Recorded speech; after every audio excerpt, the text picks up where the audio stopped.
Good evening, everybody. This is Grizzly from Lexington, Kentucky, from coast to coast, from around the world. We have a special guest backstage, somebody I adore, somebody I wanted to bring back, get some updates. Let's see if she's ready. Tricia, are you there? I'm here. Hi. How you doing? My hair is messy, as usual. Oh, glad to have you back. Why don't you introduce yourself? I'm Tricia. I'm 5'4". I know. Actually, I'm 5'3" and 3/4. No. What do you want me to say? Like what? So give some background history on you. No, you introduce me. Come on. All right, this is the big bad Tricia, man, and she is boots on the grounds. She is a squatcher and a half. Oh. So let's talk about your history as a squatcher. Okay. It just happened like very. A lot of people say this, that it just kind of happened. It wasn't like I went. Let's see. It started when I went to board camp Crystal Mine in Mena, Arkansas in 2018, August 2018. And I went there because I had heard about this place, listening to a podcast. Wendy Garrett has a podcast called Conscious Living, and also Wendy's Coffee House. And she has really great topics like how the kind of stuff that we're talking about, and many other amazing like paranormal conversations and UFO and ET and a lot of amazing conversations with people. And so this couple who owns Board Camp Crystal Mine was talking about the different experiences that happen on their land. UFO, MUFON's been out there, done all their research out there because there's been physical evidence. A couple TV shows have gone out on their land because of that. And then there's the Sasquatch people are on their land. There's evidence of them there. And the crystal, there's the crystal mining or crystal digging that you dig out there on their land. Lots of people have experiences out there. They actually have a form that you can fill out to talk about your experience out there. That's how many experiences, how often unusual experiences, paranormal, mystical, whatever might happen. Big green orbs have been seen, and they'll sort of go close to the ground and then move the dirt, the leaves away or something. I haven't seen that, but that just some of the stuff that I've heard. So I went out there because, I like to go to places that have really good energy. I like to feel the good energy of the space. I like to go to places that are considered sacred land. I like to go to places where I call them the ancient people of the land, the ancient native people that where they lived, for thousands of years, just doing their own thing. There was reasons why they would choose to live where they did. I mean, of course it was, maybe there was obviously near water or fertile ground or the animals, but they're also going to pick places to live that had very special energy to them. And so I like to go to places like that where they did their ceremonial work, where they lived, where there was the mounds, all that. So I wanted to really go there because of all the things going on. And I really gave the Bigfoot topic no interest in it. When I say that, though, over the years, I would hear maybe a little glimpse of something. And the something was usually something when it was about like a interdimensional thing or this idea that they must have to, be able to cloak or like go interdimensional, go through portals or whatever, because like, to me, it just made sense, because how else could there only be one footprint or, you know, these sorts of things. Right. So it was just sort of on the, just a glimpses of hearing about that throughout my life. But when I went to board camp Crystal Mine, the husband took me to an area of the forest that the native tribe of that area now have been teaching them about the Sasquatch on their land. And they call the Sasquatch people the tree people. And that was my very first like intro into this subject. And there was something that really resonated for some reason, like when I heard that, like this man, very gentle, kind man. And he showed me around this area called the nursery, where the older tree people take their younger tree people to teach them how to manipulate the trees for markers. And, you know, they travel great distances back and forth. So they're communicating to each other. And I mean, I don't know all the things. I don't know, I don't know why they do all the different patterns and, you know, all that. I don't know any of that. I'm learning. I'm open for hearing what people have to say, for sure.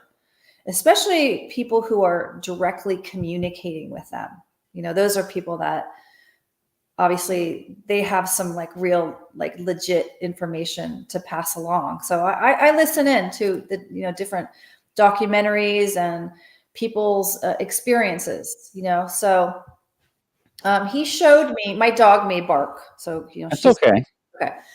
So he took me around in the nursery, and it was the area where there's littler, you know, saplings. My dog's drinking water in the background.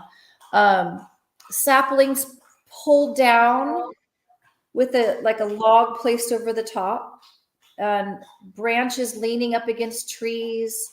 A couple like branches like growing at interesting angles where it would have a bend in it, and then it would be bending in a different way. Just a whole bunch of stuff like that. And I just didn't know what to make of it. I was blown away. I had no idea of any of this stuff. It didn't even occur to me. I mean, I'm from very close to the Santa Cruz Mountains in a town called Saratoga. So it's really close to the foothills and like minutes drive to Santa Cruz Mountains. I spent years camping all up in there, up in, you know, in the redwoods. And then also in Northern California, in the Sierras, the foothills of the Sierras. My grandparents had property up there since I was a baby. So years of exploring all up in those mountains, on their land, around the creeks. And then we do like four-wheeling and the dirt bikes up the logging roads. We would find, we were taken to old abandoned gold mine operations where there was still like tools and stuff in the shed, or, you know, in the little office thing. And like, it was a trip, like, you know, to wrap my mind. I mean, I was a kid back then. I really appreciate it, you know, but, you know, like to realize it's like they just left. They didn't even, that was really neat. So I've gotten to do a lot of exploring. I love to explore. I love to hike. And so when he taught me about the tree people, something shifted in me forevermore, because I started having these like memories from my childhood of walking through the woods in the redwoods and seeing these really long branches, branches, I'm going to say, just like standing next to each other, lined up next to each other against a tree. I've seen that more than a few times. And I didn't have any clue that was, I thought it was kids doing it, or like, you know, teenagers, or maybe the Girl Scouts or Boy Scouts, or maybe some pagans. Like, I didn't know. I mean, I was like, why is this like doing that? Like, you just come upon it, you know, in the woods. So and then I remember seeing one time this really big tree. It was an unusual growing tree. It wasn't a redwood. It wasn't an oak.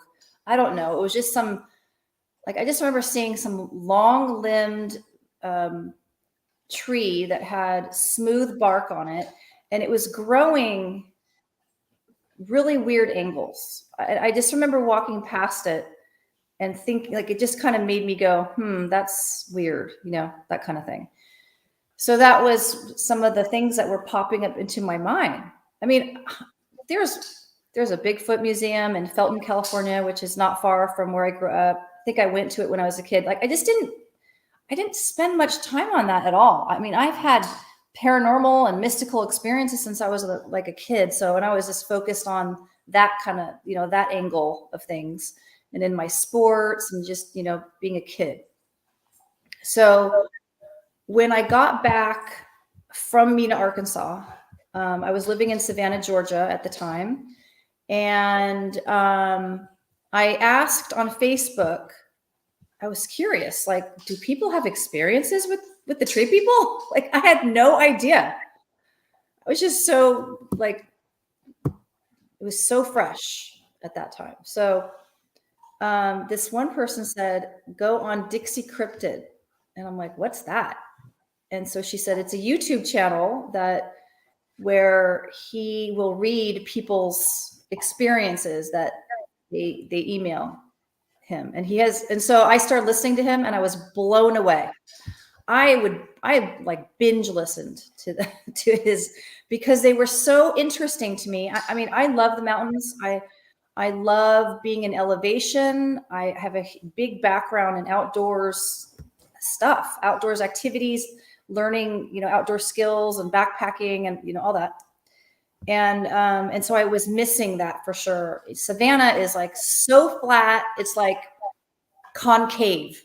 It's not, but it's just so flat there. So I was like listening to those stories as me like daydreaming about being back in the mountains, and people would tell their stories, like they'd be camping or fishing or, whatever, all sorts of stuff. We all know that, so it helped me with my imagining myself getting back to that moving somewhere else, But so while I was listening, though, I listened to him, and then I also found Steve Isdall, like that popped up one day on one of the videos. And so some of the stuff he was saying too, he would do the same thing, say his stories and other people's stories.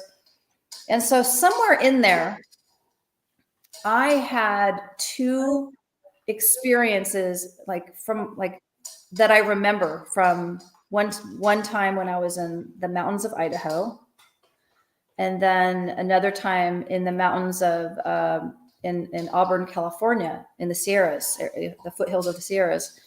And because I'm listening to everyone's experiences, they're talking about these different things that occur, like near water, the footsteps and the sand, these different things, like what the Sasquatch people do to get your attention, so that's how it started. And so I remember, oh, sorry, that's my dog. She's making noise over there. So quickly, the first memory that I remember was from 96. I don't know what I just said, but it was in 1996 in the Idaho mountains.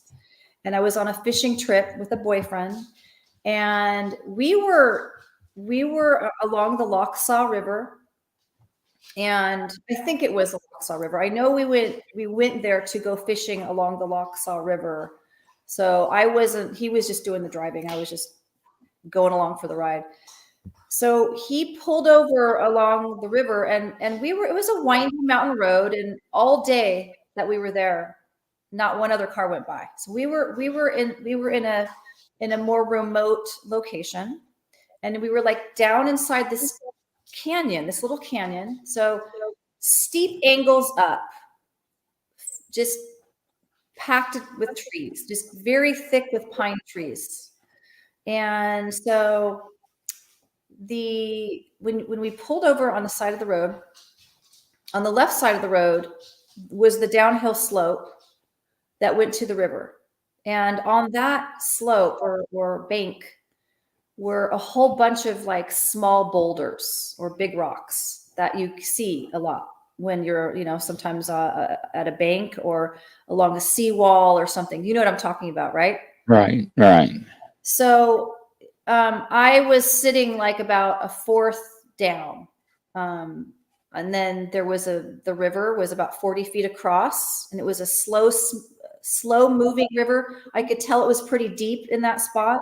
And then on the other side of the river was a sand beach. And I was like, wow, that's pretty interesting. This smooth sand, very pretty beach, and a boulder, like a really super tall boulder, like the size of a one-story house, or maybe even a two-story house. I can't remember. There's a very tall, skinny boulder, like right straight back on the tree line of this beach.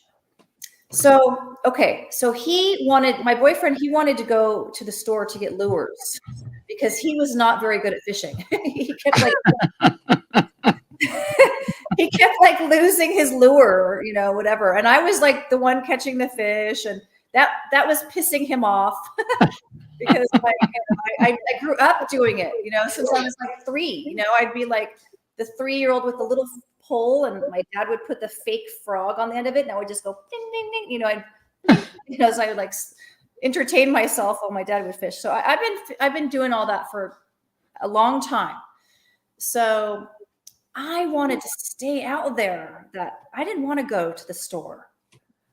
It was such a nice day, and I was so enjoying myself. And so he told me it was going to be like 25 miles to the store.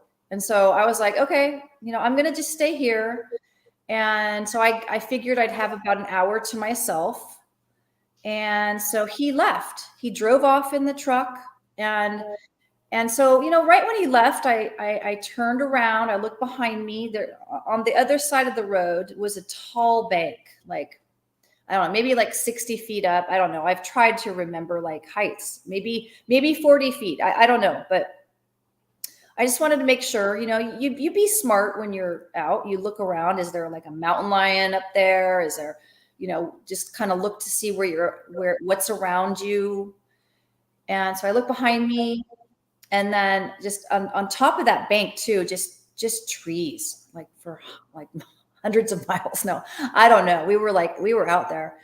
And so I turned my head. Now I'm looking, I'm sitting on a rock, like fourth of the way up.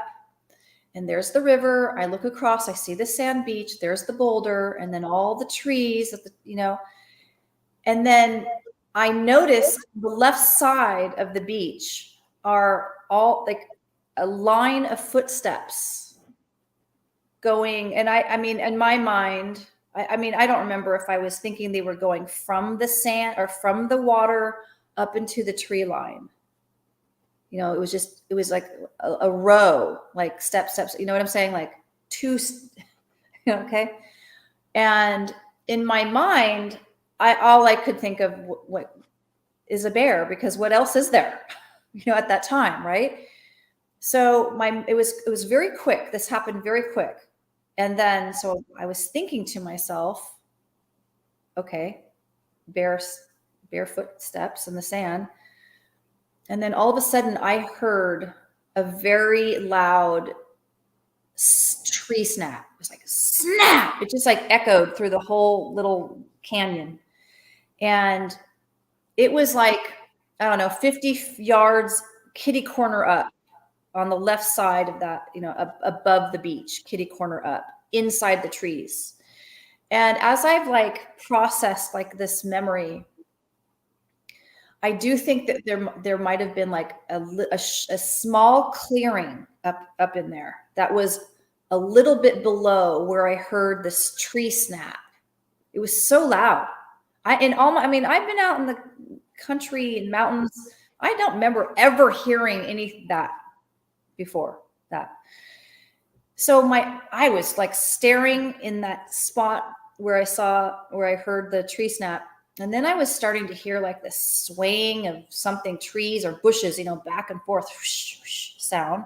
And I was like, oh my God, is a bear is going to start walking down the hill and come out onto the sand? And then what, so I just kind of was a little bit, concerned, staring over there for a little bit. And then it stopped.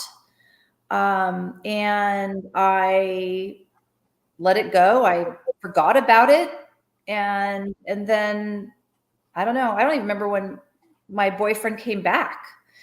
So I want to say though, that after me then listening and gathering information as I've been doing my own research within this topic, I've been listening to the Dave Pilates classes that he's been doing, and I followed the same way.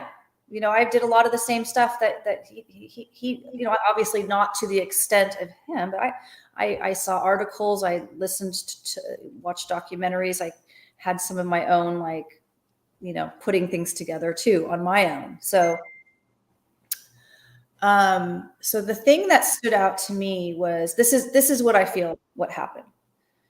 Here he was over on that side, and probably has very good eyesight, could see what I was looking at, knowing what I was thinking about, feeling what I was feeling. And then, this is what I feel. And it really touched me when I realized this. He was letting me know he was there.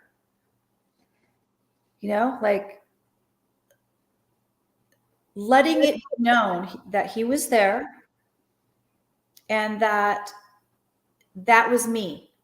Those are my footsteps. Because it was literally right after I was like, are those bare footsteps? That's me. I'm right here.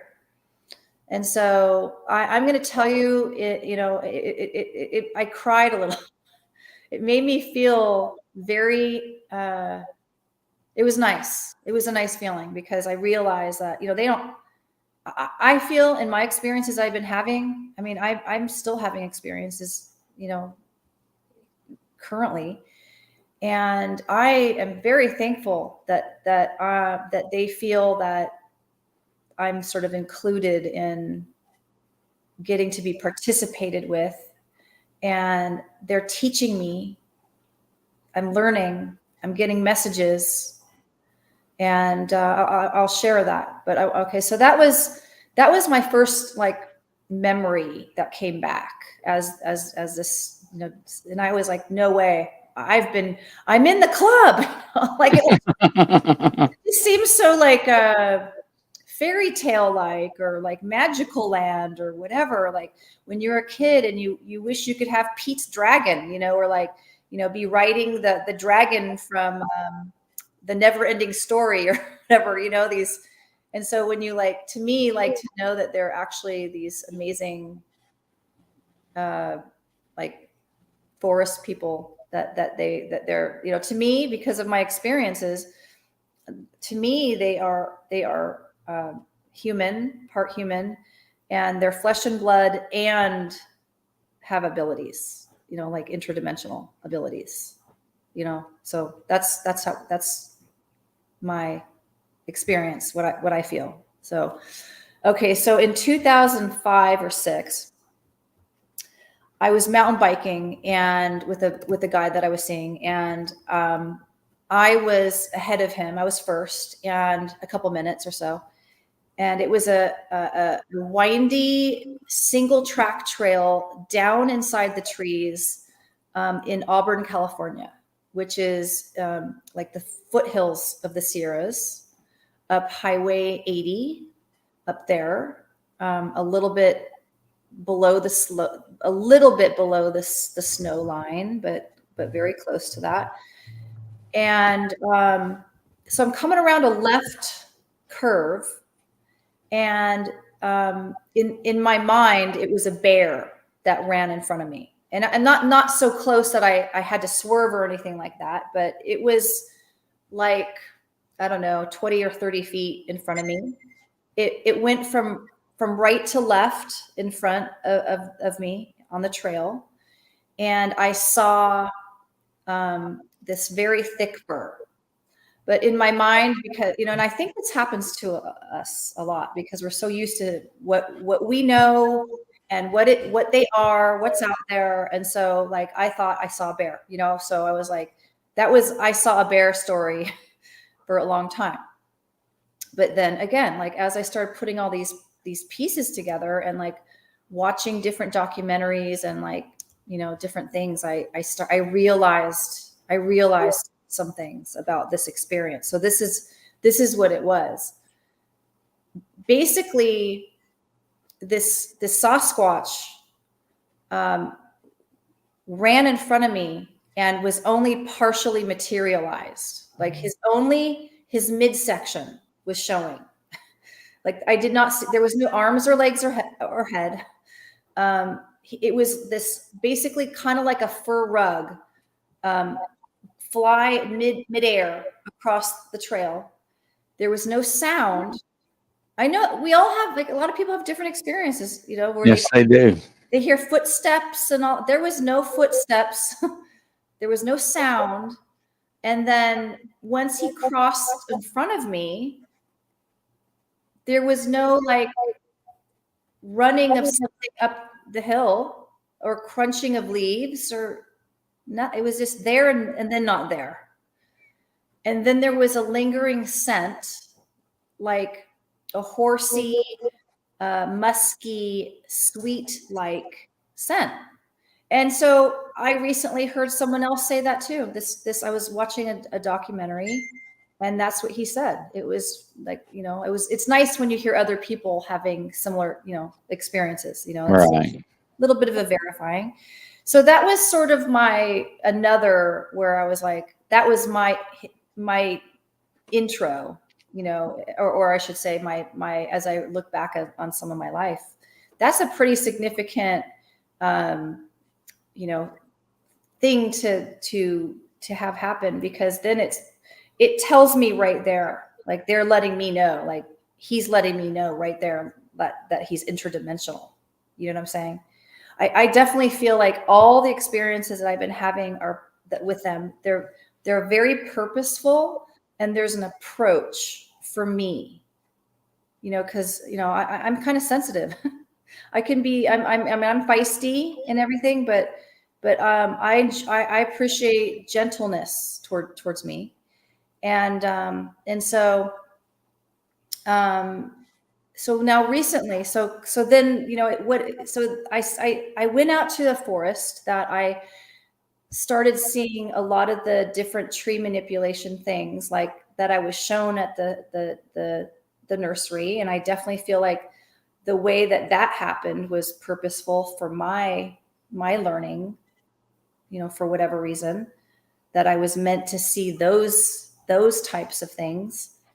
And so, and then in my study, and I'm very into nature. I have studied some shamanism, how to honor the land, how to connect, you know, to the non-physical presences in as much of a most positive way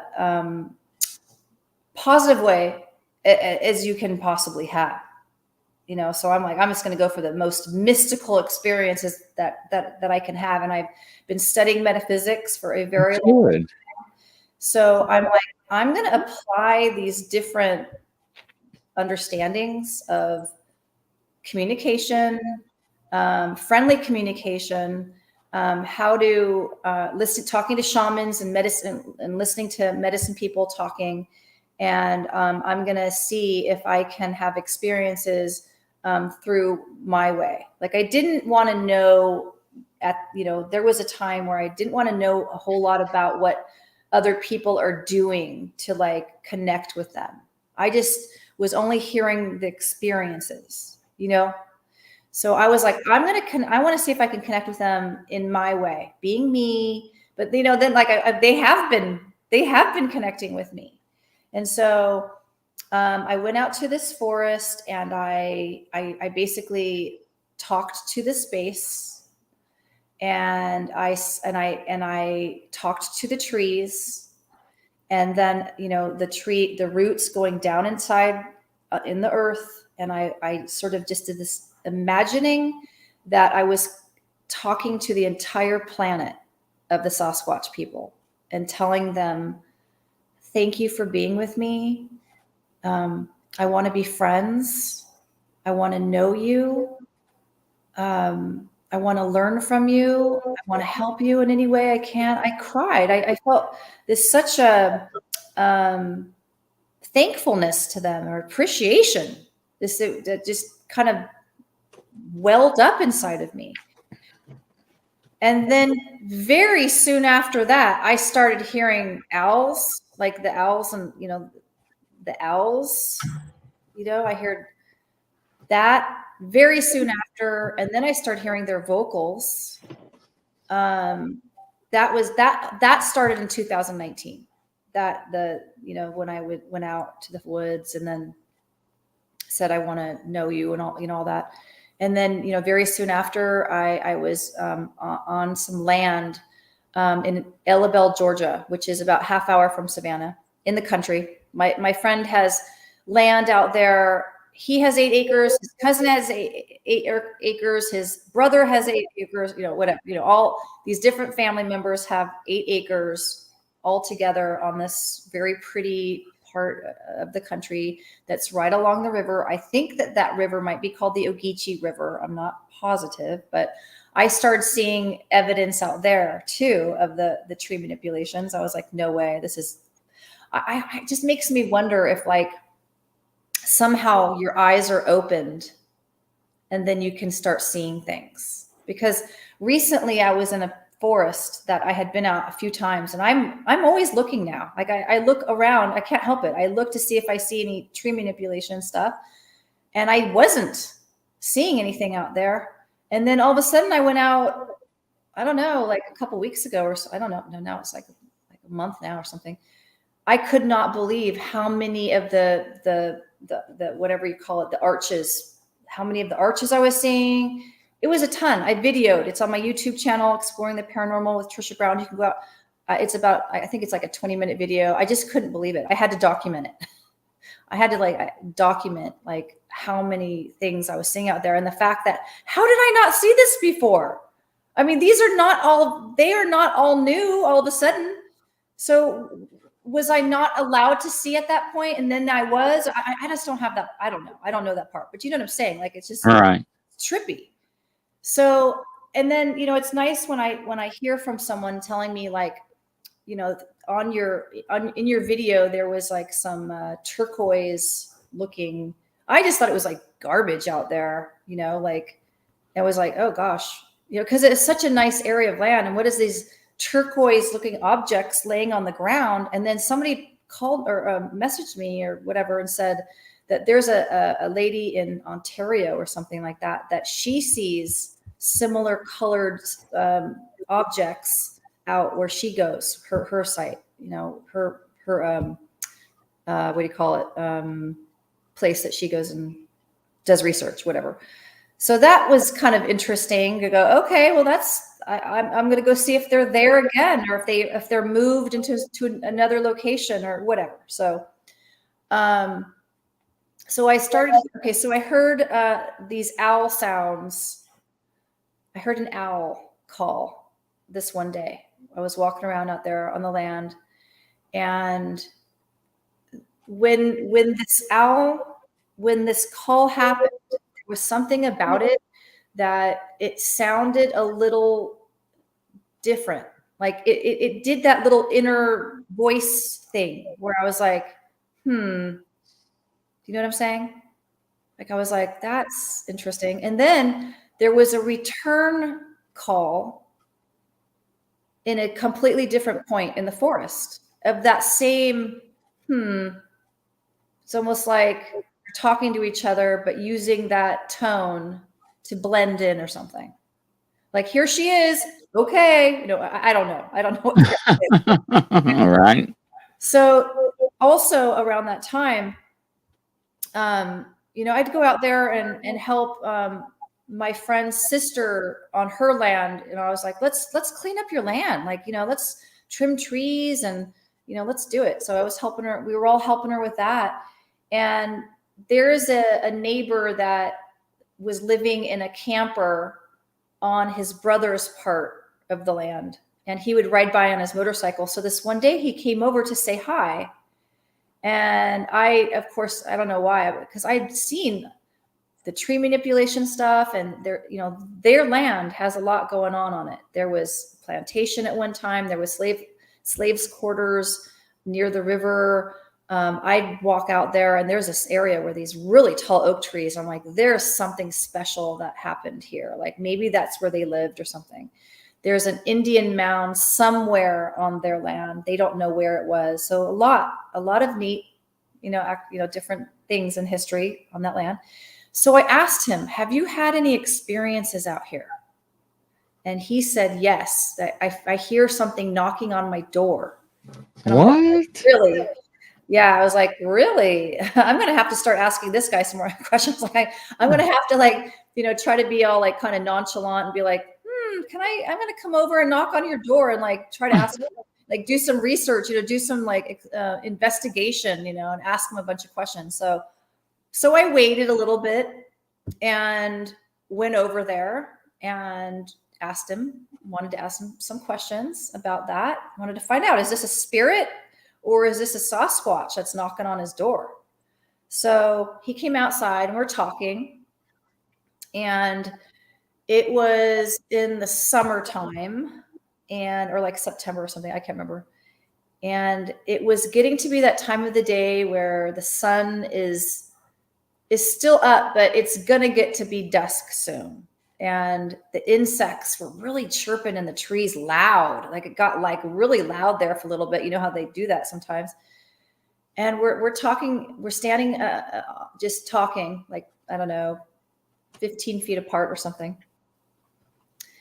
And all of a sudden I hear what I call the man yell. It's this like one tone length of like sound, like, and when it happened, the guy looked at me like like it startled him, and I stayed like, I pretended like I didn't hear it, and I was like thinking to myself like, wow, something just happened here. Like, what was that? What did that? Did we just hear a Sasquatch? Like, this is what was going on in my mind. Like, no way. No way. And the fact that he lived out there and he reacted to that was significant to me. Okay. So that particular sound, okay. I mean, I've heard some of the audios at that time a little bit. It was nothing like that. It was unique. So I finished up talking to him. I went home, and some days go by, and I'm walking around in my neighborhood, and I live in a neighborhood, a nice neighborhood with sidewalks and it's a nice suburbs, and the suburbs there connect to a forest, and then the forest connects to wetlands that are protected, like acres of wetlands out there. So I was walking around my neighborhood. I was talking to my neighbor, and her backyard is closer to the wetlands. And she was telling me that she was really enjoying hearing the owls. And I was like, oh, really? Wow. So I walked back all in there. I saw a couple of the limbs pulled down at the branch over the top. And I was like, this is no way. Like, I mean, it was tripping me out. Like, I felt like I really tried to make sense of it. Like, no one's coming out here. What are kids going to come out and like pull down a tree? Right. So I was trying to make sense of it. I did find a structure out there, but I just still decide that it's just some humans did it. I just cannot see that particular structure that I saw out there was from them, because there was like twine and stuff. There was twine around to make this structure that I saw out there. They do that. I know, but I was like, okay, well, possibly. But it was just so like right out in the open. I was just, that can't be. But so I came back And then, like, I don't know, a couple days later, I was in the backyard in the little screened in porch, and I heard the man yell again. Like, I heard, there's your kitty. Hi, It's kitty. my daughter's kitty. Oh, that's so cute. Oh, I love it. His tail's in your face. That's cute. Oh, he wants some attention. Yes, he does. Give him He some. misses his mama. Oh, okay. So I heard this man, the same tone, the same length of tone of this vocal, and I'm like, maybe that's just some dude out there, like some weirdo. I don't know. But it was just really interesting because it was literally the same tone as that other one where the guy was like, "Whoa, what's that?" So that was in, like, I don't know, let's say September. October, I went camping up in upstate South Carolina at Paris Mountain State Park. And I was out there, and I mean, I tell all these stories. I'm on an episode of my Bigfoot sighting, and I tell all these experiences. So you can go and check that out. But yeah, so I was out there, and I heard it was the sun was starting, the same thing. It's like almost exact same time of day as the other experience I was saying, where the insects came out in the trees doing their thing. It was a really pleasant day. It was like a really nice day. I was like sitting up on top of the bench in my campsite, totally enjoying myself. And I heard an owl call. And then I heard like a return owl call in a completely opposite point in the forest. Like I can imagine, like if you're up in a plane, or a satellite, that satellite image, when you're like looking down at the tops of the trees. Hi, kitty. Well, I can like imagine that north, south, east, west was these owl calls, like one owl call, like a specific whatever breed of or a species of owl doing their call, and then the return call in the opposite point, and then another like species of owl doing its call, and then the opposite point in the forest. So north, south, east, west, these calls going out.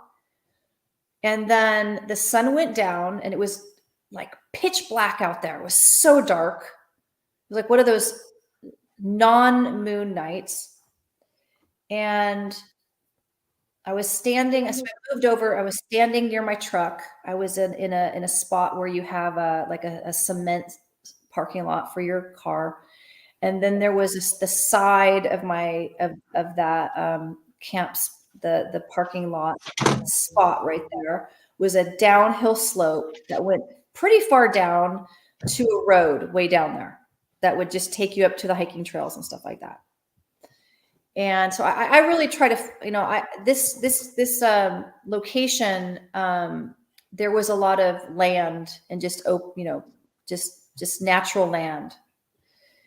And so on this one side of my campsite, and really tall, skinny pines just in right there. So all of a sudden, I heard in the trees, right out from my campsite, like 4 or 5 different vocals, like ooh, ooh, ooh, ooh, like that. And then inside them, like as they were doing those vocals, inside that call, I heard like a couple more like primate or primal man like vocal, like a short little sound. And I was blown away. I felt this urge to start walking towards those trees. But if I were to keep walking, it would have taken me downhill, and I would have gone farther. They were up in the trees. Like all of a sudden, like these, like as if they all gathered I don't know why, because I was there, because they wanted to, I don't know. Like I feel like I activated some things when I said, I want to know you guys. They were like, okay, this is what we've been waiting for. So, I don't know. I was amazed. I was blown away. Like, wow, this is trippy. So then what was another thing is, people talk about I've been being like taught or guided or receiving information from spirit, with a capital S, the non-physical, since I was a little kid. Like teachings where like almost like a download, like where all of a sudden you have like a whole bunch of information out of nowhere that you didn't know before, but you didn't read it from a book and no one told you, but then all of a sudden it's there, this information. So I've been having that for, throughout my life. And then I purposefully studied, like learned the inner senses development classes. And then went to a school for, to develop them, to develop the senses further, to study metaphysics for mediumship training, healing modalities, all sorts of different, things like that. It's a very experiential type school. So right after those vocalings, I don't know why, I felt like checking my phone messages. Why would I don't know. I wanted to call someone. I was like, I got to tell someone about this. This is very unique. Like that just happened. But I needed to check my phone messages for some reason. And as I was about to listen to the first like new message coming in, I heard, and this is, I think that they may have, it might have been a direct telepathic message that I was hearing, because I have that ability. It's like hearing almost like there's a microphone in the center of your head. That's what it's like for me. I could literally hear a person's voice saying something. So I heard this man's voice say the word renegade, and it really stood out. I was like, whoa. So I went back and I tried to, it was not on my phone. So it's possible that they could have been speaking through my phone, but it's also possible that they were like, this is our way to interact with her right now. So she's not going to completely freak out that she all of a sudden hears the word renegade out of nowhere. So it's possible they were calling me a renegade. I'm kind of a rebel. I'm like a person that's, everyone's going this way. And I'm like, I don't want to go that way. I want to go that way. I want to go over here. I'm going to go cross the creek and go see what's over here. I don't want to go play over here or whatever. I don't know. So that happened. And so then that was in like October of 2019. In 2020, I moved to Montana, and I was, and in June of 2020, I went camping at a little lake up there. And it was such a fun night. The Forest Service people or whatever, they had cut up some logs into firewood, and then they put them next to the fire pits. It's like, so I picked the spot that was right in front of the lake. The picnic table was right there, and the fire pit, and it was me and my dog and my parrot out there. There was like no one out there, no one was out and about. And that area of Montana is very close to the Canadian border, and the Canadians couldn't get there. So, and that town, they get a lot of their business from the Canadians. So things were pretty quiet at this moment, but I was out. I was super enjoying myself. Like, I'm going to super enjoy this to the max. I had the whole camp place to myself. It was like primitive camping sort of type campground. And so I had fun with the fire, watched bats fly around. Okay, it's time for bed. I was doing the car camping. I had like one of those really thick foam mattresses in my Toyota 4Runner with all the seats down, and I just made up my bed and got all comfy in the bed. So I don't know exactly what time it was. It could have been 10 or 11 or 12 at night. I'm not sure. It was definitely night. And I was all ready to go to sleep. And all of a sudden, coming from on the left side up the hill of this lake, I hear the man yell noise. Like, I'm now way over on the other side of the United States, and I'm hearing the exact same tone, the same thing. Okay, so here goes this man yell sound, ah, and then there was a return man yell of the exact same tone, like in a different point. I was like, no way. So then I'm like, okay, I'm gonna talk to them in my mind, and I'm gonna say, please don't come over here and check me out in the window. Don't do that. Please don't freak me out. Okay, I don't want to look up on accident and see like don't do that to me, you know? So I still like pulled the covers over my head and like went to bed or whatever. So that happened in June. In August, on my birthday, August 4th, I decided to go for a hike with my animals, my dog and my parrot, and go to a spot on the Tobacco River that I had been wanting to go to. There's this, it's like this river.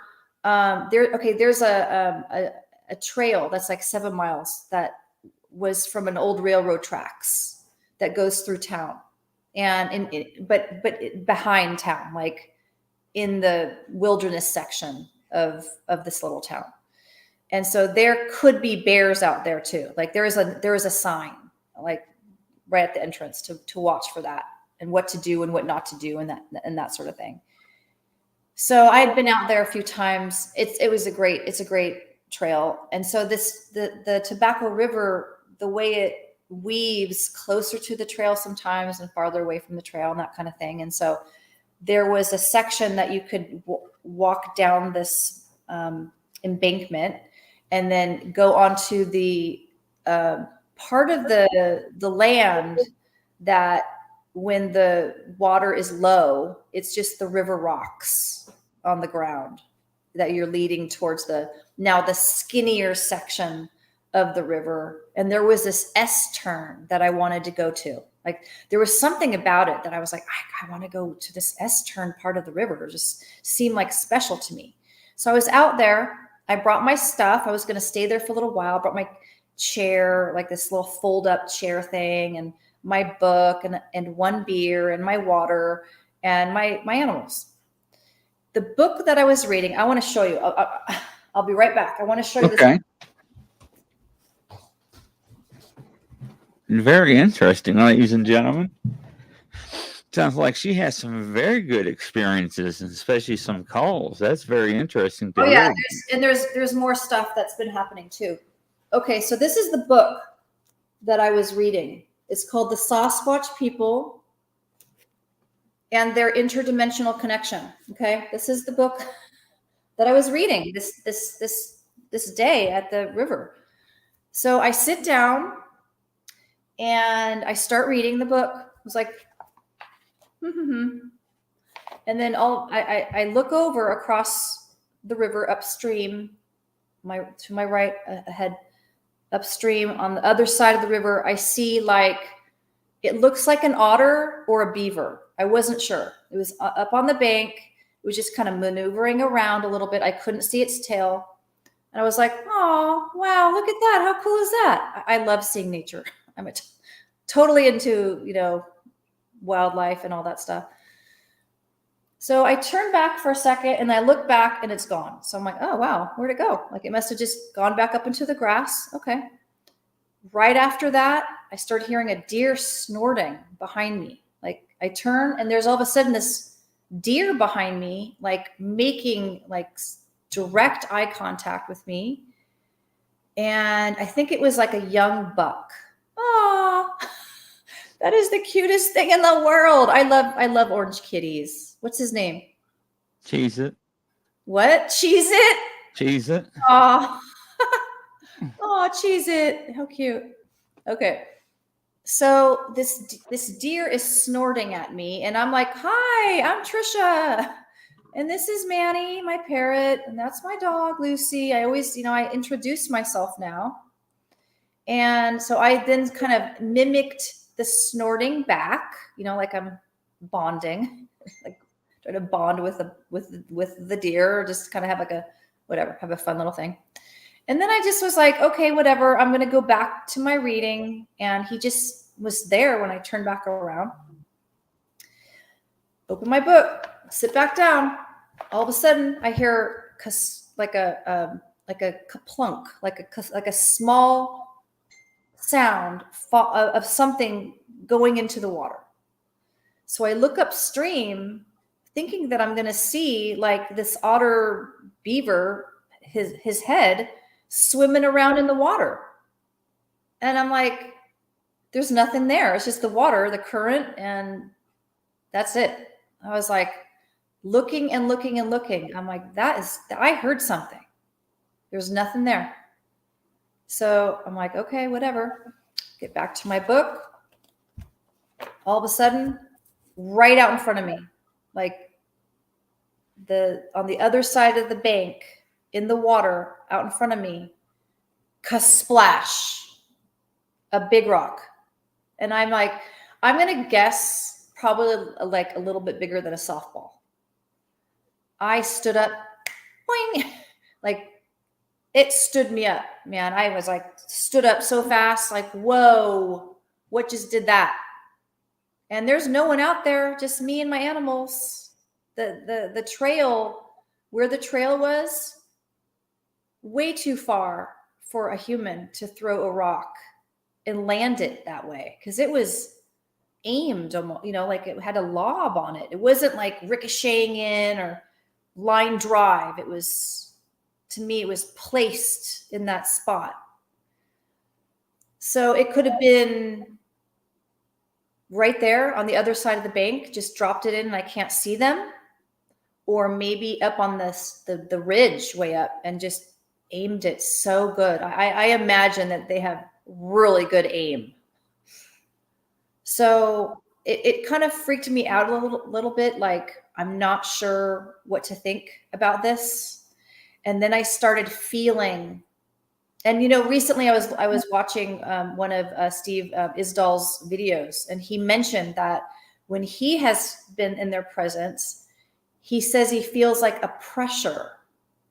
And that is exactly how I explained it recently, as best as I could, to describe this feeling. I don't know how to, I could just feel something, like maybe they were there and I just couldn't see them. So maybe I was just feeling the presences of them, but I wasn't sure.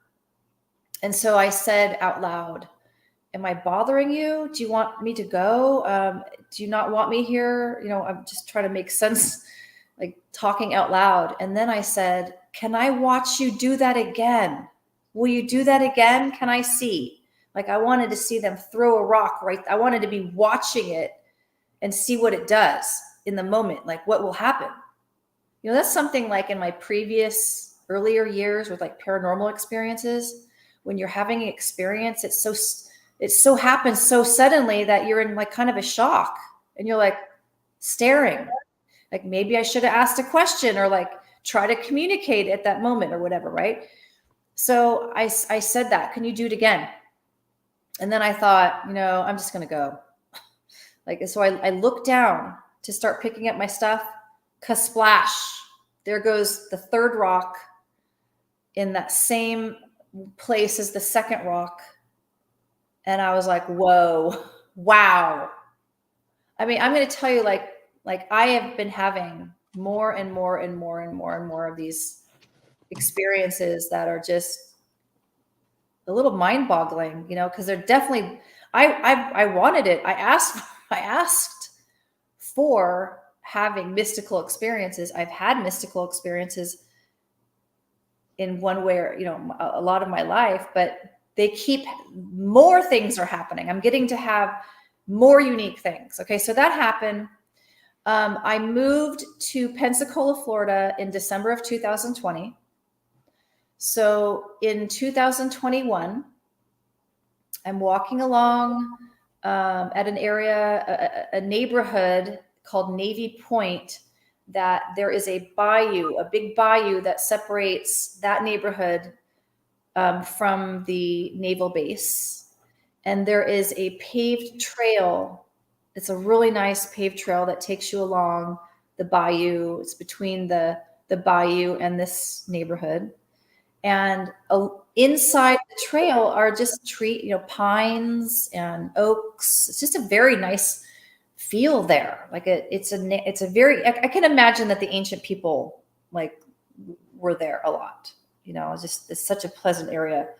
So I'm walking out there with my animals, and off trail, I decided to walk off trail just under the trees, and basically out of midair, this magnolia pod fell out of midair and landed on the ground like 30 feet in front of me. I mean, it all of a sudden was like there in midair, below the branches of an oak tree. There was no magnolia tree there. There was no squirrels around. There wasn't any birds. So as I've been hearing more people's stories, experiences, there, that I think it's Mike Patterson. He's from Canada, and I've heard that his communication with the Sasquatch people, that they'll be in the other dimension, but then like drop things into his hand, like marbles and stuff. And I was like, no way. I talked to him. I don't remember him telling me about that, but so, so I'm having these experiences where I feel that they are seeing, they're wanting to know what I will notice, like how observant is she? And they're doing things in the corners of my, I'm like, so I was okay, so that was like in 2021, right? This magnolia pod falling out of midair and landing on the ground in front of me. But I forgot to mention in 2019, before I moved from Savannah area up to North Georgia, before I moved out of the state, I was in this forest, this nature preserve that is the same nature preserve that I was telling you, where I talked out loud and said, I want to know you, and lots of tree manipulation stuff going on out there. And I decided to go out there one night. I went out there like around, I don't know, let's say late afternoon, because I wanted to see if I could hear the owls out there. I wanted to see if I could hear any vocals out there. So I went out there, and basically the sun went down. I didn't hear any vocals. I'm like, okay, it's time to go. I'm gonna walk back to the trail. I had gone off trail about, I don't know, let's say 30 yards off trail. And all I needed to do was walk straight, and I would hit this trail that was going perpendicular. So I should have just hit right into it. And I ended up in a second, I teleported to a different area of the forest. Like, this is hard to tell the story. It's hard to really grasp this. It really happened. Like there is nothing other. There's no other explanation. And so before I went out there, I had this like thought to wear my rain boots, my rain galoshes. In all my years of hiking and backpacking, I never once, except for this one time, felt like I should wear my rain boots. The rubber boots, Mm-hmm. those aren't hiking shoes, So when I went out there, it was totally dry. There was no standing water anywhere. I was thinking that maybe when I went off trail, that there might be some standing water. There wasn't where I was. The sun went down, and then I was all of a sudden in a completely different part of the forest I didn't recognize. Like, there was landscape that was totally different than where I just was. There was like this fallen tree that was this really big tree that had a trunk on it that was like, I don't know, like 3 feet in diameter. And that was not there when I went in. I was tripping out. And there was standing water, like 4 inches, 5 inches deep. And so I was in my years of life, I have a very good sense of direction. I'm not a person that gets lost like that. But I felt like, oh my God, I don't want to be wandering around here all night. Like, I want to go home. Like, it was like, how the heck did I get off track? And so it was so dark out. I could see the headlights of the cars, like a 10-minute walk ahead through the trees. So I'm like, I'm going to just walk straight to the highway and then walk back to the car. And I'm going to veer left. Maybe I'll hit the parking lot first, or I'll hit the highway and get back to the truck. Well, when I got out onto the highway, where I was actually about a 1/4 mile to the right. So people had asked me before I started watching any of the missing, the 411 documentaries and Dave Pilates. I didn't want to know, because I didn't want to be scared. I didn't know what they were talking about. When people are all of a sudden, do you know anything about that? And I was like, I don't want to be freaked out. I decided that as I gained my knowledge, I was going to do it in the way I wanted to, when I felt comfortable with listening to that documentary or watching that show or like whatever. So to me, after having my experience and then watching some of those shows and where it's at in some of these documentaries, like his documentary called Vanished or something. Uh-huh. I watched a little documentary about that, one of the cases of the guy being at that ancient site where he was like, they didn't talk about that on the Vanish, though, that he was calling out and no one could find him. And that they did. Do you know what I'm talking about? Did you see that movie? Did you watch it? So you know how like they did the readings and they're like, yeah, there's like a portal here. So it's these informations are out there. And this is part of what I wanted for myself with this. I want to be able to help add to what we know, add to this instead of just going around in circles. So I'm happy to be able to share these more unique experiences so that we can like just understand like this is what they're about. At least my tribe of people, my people if the people who are just into that fact that they're just animals and they're just flesh and blood and that's it. I mean, I'm sure that they stopped listening. They're like, oh, she's whatever, that's okay. That's fine. That's, whatever. But I think I'm having, way different experiences than that. Okay. Yeah, of course you are. I mean, you're having a very unique experience, and you're not the only one either. Exactly. And that's right. So, okay. So that wasn't the teleporting happened. So, obviously was it, I definitely feel like this is what I think, that they are kind of teaching me about the possibility, like this is how we go from one place to another.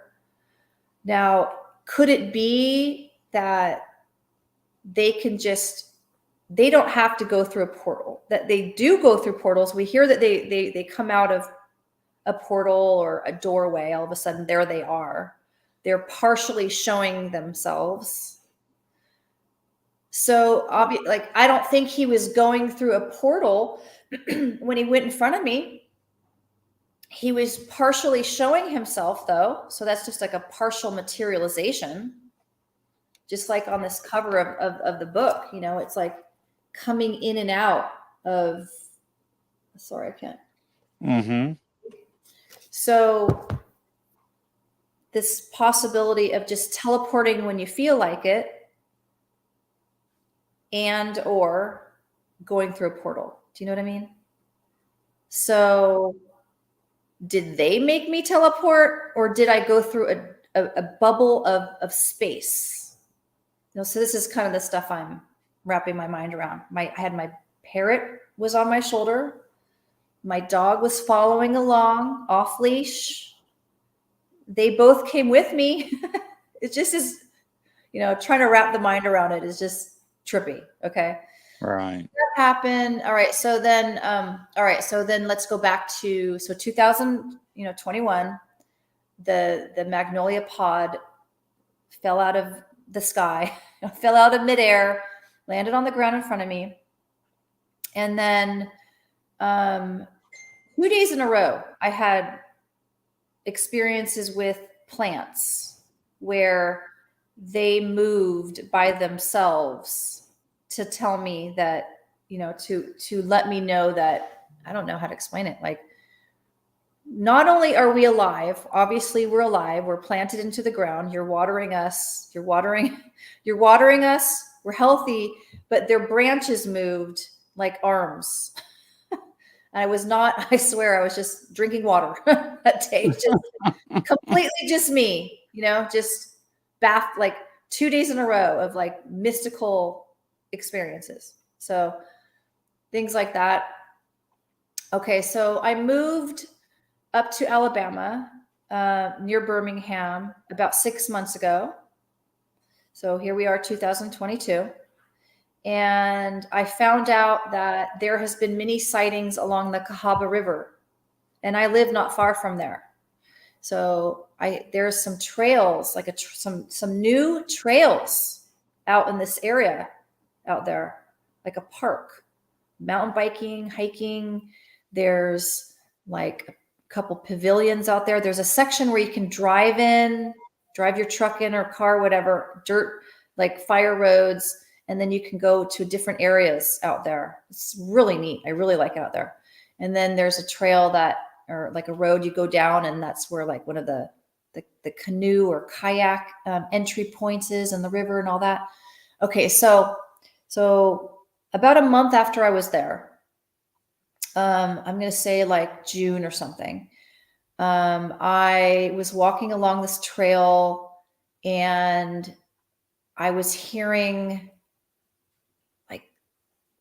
objects were falling out of, like, from very high up in the air, ricocheting off the trees that were near me as I was walking, and landing on the ground with thuds 3 times, 4 times. And I'm like, oh my God, those are rocks, like smaller rocks. Like, I'm going to say like maybe golf. Like, I didn't see them, but I'm guessing like maybe golf ball size or something. And so I yelled out, "Hey, stop throwing the rocks." And it stopped. But as the rocks were getting thrown, I mean, I was imagining that they were coming from the other side of the river, being thrown way up in the air, angling down through the trees, ricocheting and landing on the ground. And I realized as the rocks were being thrown, I was also hearing like drumming. I was hearing like this sound, that like this hollow banging sound. I'm like, oh my God, is that drumming? Okay, so that all happened. And just recently there's a really good documentary, like a 3-part documentary called Sasquatch Speaks. And that, if you guys want to, like, if you haven't watched it yet, it's really good. Have you watched it? No, I haven't. I can send it to you if you want to. Oh, please, yes. Because it's a lot of the people sharing. They were at a convention. They were at like kind of a convention outdoors. And it was for the people who are having like these direct experiences with them, and the communications that they're having with them. And then also he talks from this book. I think it's from this book, the Sasquatch people, their messages to us. So it's really interesting. I loved it. Definitely my people. Those people are definitely my people. So, okay. So that was, whatever, like what, 5 months ago or something. Uh-huh. Okay. So, gosh, I'm just going to say that I'm getting more like puzzle pieces put together, like that they're, communicating with me in these different ways by the rocks. And then I went to another section of that Cahaba River Park. And at the corner of my eye, I saw that something was holding a branch, like a limb of a tree with a lot of branches and leaves on it, holding it out sideways, like in midair, up in the air, like high in the air. It was held sideways in midair, like something was holding it there. And I saw it at the corner of my eye, and then it like got let go and it dangled back down. So I went over there to check it out. I'm like, what did that? Like, did it just fall out of the tree? I'm like, I was trying to make sense of it. No, it was totally attached to the tree. It was growing kind of at a strange angle, coming out of the tree and then growing straight down. So this big limb with all these branches and leaves on it were just dangling there.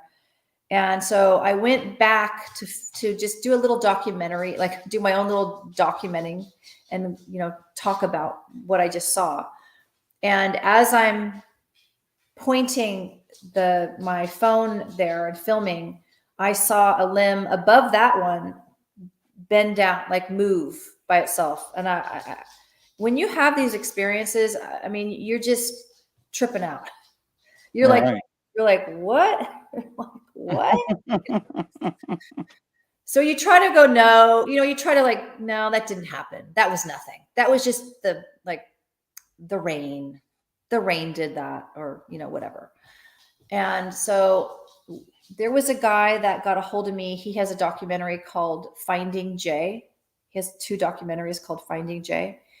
And near the end of that documentary, the first documentary, he talks about having that experience where the branch, this limb, moved by itself, and he put it on his documentary, that him catching that on film.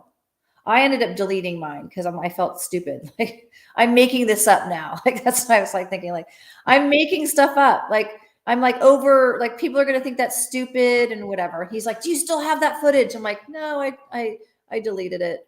It's okay. My life's gonna carry on."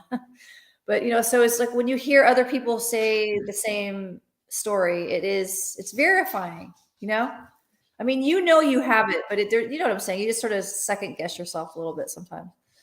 So that happened. And then, I don't know, like 2 months ago, maybe a month and a half ago, I was back out at the trails along the river, and I had just finished up a hike, and there were these acorns like falling out of this tree.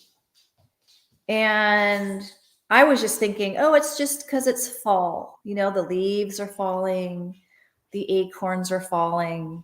And then there was, so in this section of forest, I'm hearing like these, I don't know, like not rocks, but something was falling out of the trees and landing on the ground. And then I was hearing it over to the left out in front of me. Same thing. And then I was even hearing a couple of them like fall in the water, kaplunk, like in the water there. And I went home and I started thinking about it, and I'm like, those were not trees that acorns fall out of. I started realizing, oh my God, they were just communicating with me again, like throwing these, whatever that was. Oh, it's just fascinating to me. Like, wow, I don't know. It's really fun. I really like it. I'm really enjoying it. And so So that was, like a month and a half ago. And like, I don't know, in September sometime, I was down in Pensacola. I go back and forth. I do animal house sitting too on the side. So I was in Pensacola and I was staying near, it's called, it's one of the colleges, West Florida, University of West Florida. And there is trails, tons of trails, hiking, mountain biking that are attached to, you can go right from the college right onto the trails there. And you can also find the trails from other areas, like miles and miles, like one trail that's like 12 miles, another is 9 miles, one 4 miles, whatever. So when I was here before I moved to Alabama, when I was in Pensacola, I really didn't have, as far as like being out in the woods, I didn't see a whole lot. And I was like bummed, I missed them. I wanted to, like, why am I not having experiences? But, I feel like that the seed pod could have been them. Something definitely made that go from that dimension to this dimension. Something did that for me to see it. So I'm walking out on these trails and I'm starting to see some of the tree manipulation stuff again. And I'm like, wow, okay. So now I'm starting to see it again. This is interesting. How fun. Okay. So now I'm going to be like really looking around more and open to see what I might experience. And so I'm walking on the trail and I came upon a pile of branches that were like, let's say, I don't know, 2 feet, foot and a half in length of branches, like piled up in the middle of the trail. I've never seen that before. And then there was like a log that had been, I imagine it was sort of like on the side of the trail and it was sticking out into the trail. And the first thing that popped up into my mind was that might not be good for the mountain bikers. And, where I'm from in California, like some people will be jerks to the mountain bikers and put like obstacles in their way. And so I was thinking it was that. So I moved the log out of the way and I moved the branches out of the way. And then like later in the day, it occurred to me, like it all of a sudden, like the realization, like that was for me. They did that for me, like to get my attention. You know what I'm saying? Like they're just doing more and more of these things to get my attention. So that, and then when you, again, like talking to other people, oh yeah, this happened to this other girl too. She was on this trail and then there was this pile of branches in the trail. And then she veered around it and, whatever for her experience. So, okay. So I had an experience, a few days ago that was really profound. And I've been trying to figure out how best to describe it because it was like an emotional experience that I had. So I'm learning from others that they like music. They like They do. They like singing. They like dancing. They like to see you do all that.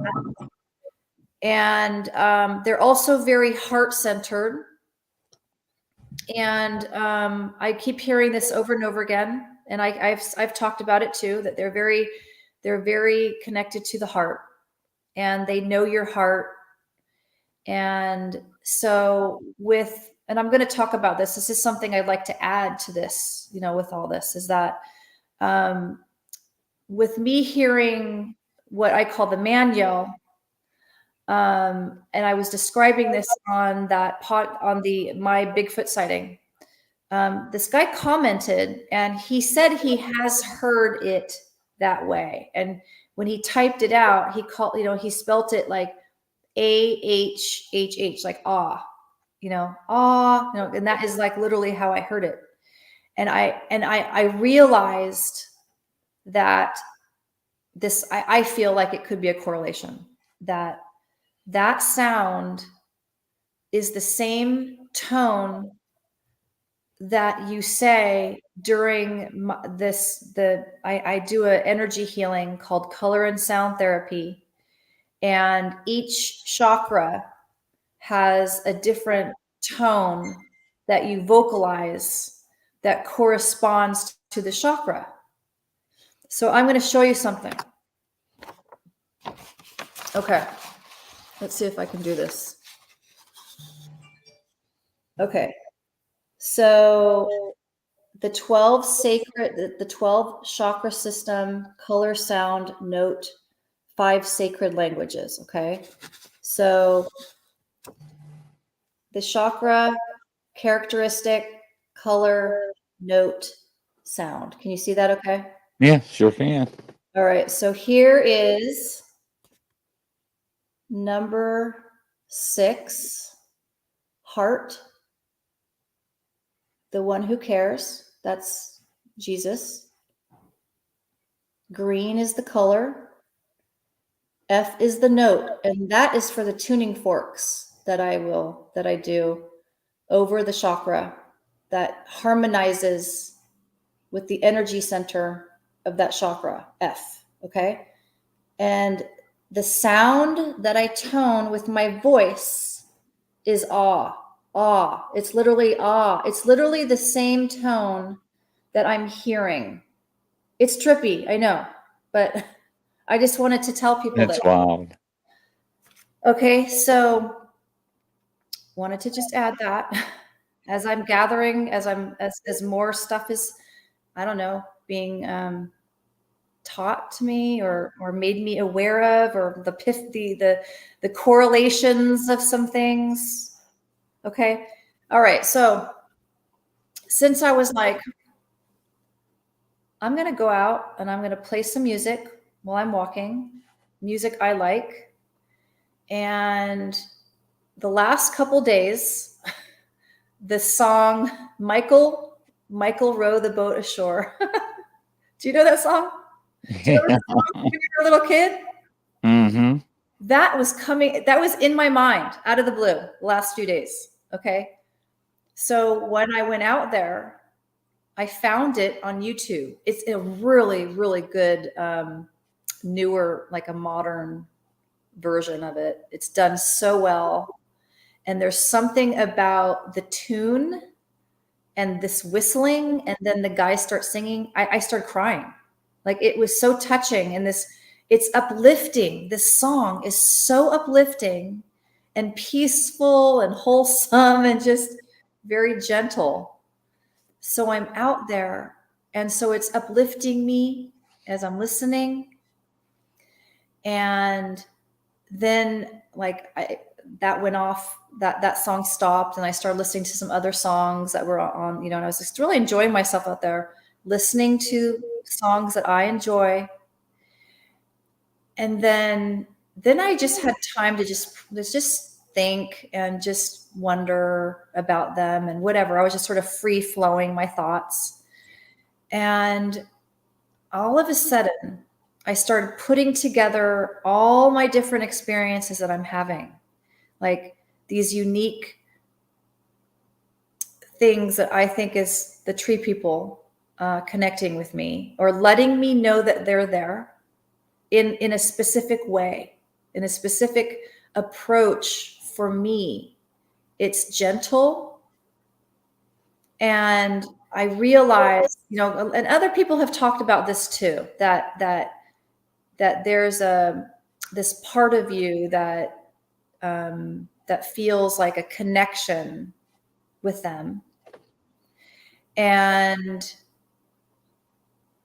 the best way I can describe it is, it was as if I received a message or a knowing that they care about me so much, that they care about my feelings, to do stuff to not hurt my feelings, to consider, to be thoughtful to me. Does that make sense? Absolutely. And I'm maybe not describing it as so, you know, it was such a strong feeling when I was out there, that when I had this realization that they were connecting with me in these different ways, you know, okay, what will she notice now? Let's try this, let's try that, you know, like maybe, you know, building the communication and going from there. That when I realized that they were being so thoughtful to me, like being so gentle and caring about how I feel, like that's the best way I describe it. I started crying, like sobbing, like you know, like so touched and so moved by their care and consideration of my feelings. And I feel that you know, in my studies of that it's really good to be connected to source energy, you know, to God, to source, you know, because it's such a it's a constant well-being feeling or presence to each of us. And, you know, us humans out there, you know, we try to be really good to each other. We try to be there for each other, but we're not perfect. So No. sometimes, you know, we accidentally hurt people, sometimes on purpose. And, you know, we have to, you know, it's good to learn to not, you know, expect or to rely on someone else for your happiness, that you have to, you know, have that in your own self. But that, you know, in my studies of that, being super connected to the high vibrational energies that are there for us at all times. And that's kind of like what I got from that they are such a high vibration, that they are like source energy, like that they are so high up in the pure positive energy. Does that make any sense? I mean, I'm trying to express, trying to like. No, it really does make a lot of sense. Is it? And a lot of people that I've talked to about Sasquatch, you know, have come up with the same conclusion and same experiences as you have. So Okay. you're not the only one. Yeah. Now, what I tell everybody, there's usually, from what I've told, there's 4 different types of Bigfoots in this country that I know of. Okay. Unfortunately, I can't name them. I can't remember them. And you're dealing with the nice ones that can tell from your heart Mm-hmm. your intentions and your purposes Yeah. for entering the woods, Yeah. compared to a hunter, compared to, you know, a person that's a bad person that beats animals and, you Yeah. know, does bad things, you know, because, like, you know, dogs, they can actually smell fear, or they know a bad person. Mm-hmm. And Sasquatch is very, very intelligent. And when you were saying they was woven and everything, they actually do that. I Now, know. with Dogman, they don't. Dogman would just stack them up and throw leaves on top. But Bigfoot, they will sit there and use their hands and woven. There Yeah. we go. The branches in between each other, like crochet. Wow. Yeah, and it's amazing. Yeah.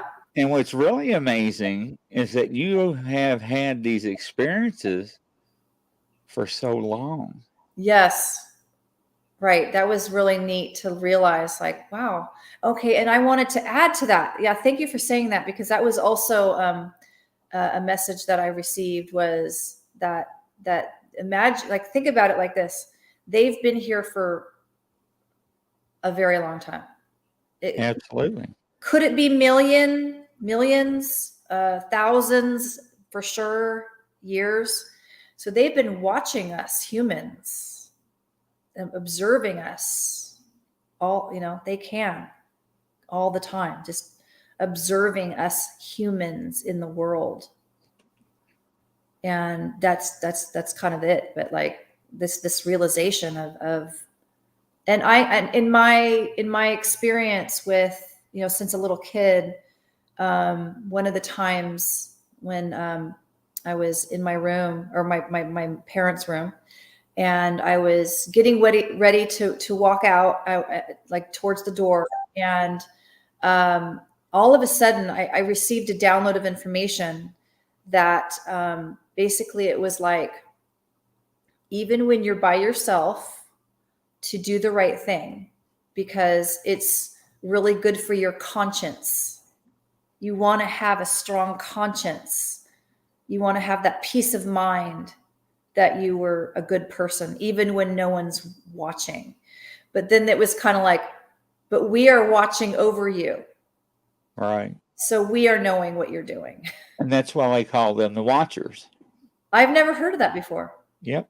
Oh, wow. I never heard that before. Yep. I mean, I've in my earlier, back in like 2018, 2019, when I was, when that the guardians of the forest, that they may have points that they sit and watch over, like lookouts and stuff like that. But I don't know if I've ever heard them called the Watchers, though.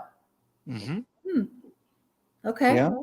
And I'm dealing with a bunch of them over across the pond in UK and Britain right now. I'm doing interviews with people. Oh, yeah. And over there, they're called woodwees. Oh, And they actually had the statues in the old churches that are 200 or 300 years old. oh, wow. I believe So, that's awesome. and it's a little bit but we're actually going to have another show with somebody over there. Okay. It's going to be a UK edition. Nice. So, yeah. But with your experiences, they all been pleasant.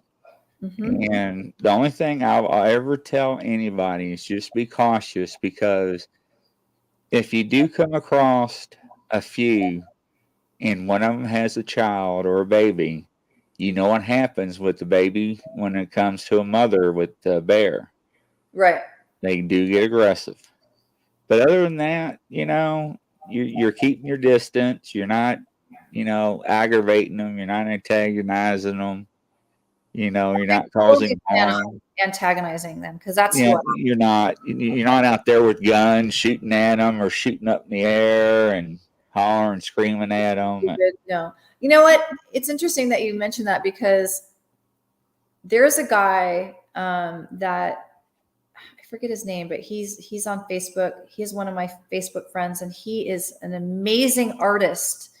And it must be like a little bit computer animated somehow, but like he's doing like baby ones, like young ones, toddler looking ones, and they look so cute. And I was saying, I would love to see a baby. I would love to see a young one. I mean, I think it's possible that the ones that were throwing the rocks, I thought maybe that they were like juveniles or something, like messing with me or something. But I definitely feel like there's some deliberateness to it all. They're very, very, very playful. I can guarantee you that.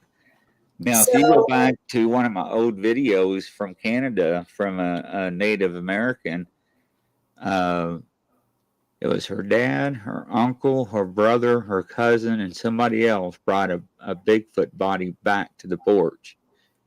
And she was 6 or 7 years old, and she was freaking out. Like, oh my God, what is this? And she didn't understand what was going on. And her dad said, we bury him, give respect. So they put herbs and stuff on it and carried it off wherever, and they buried it. And that's when she was a child, and she told her story and explained how long they've been around her culture and how they respect them.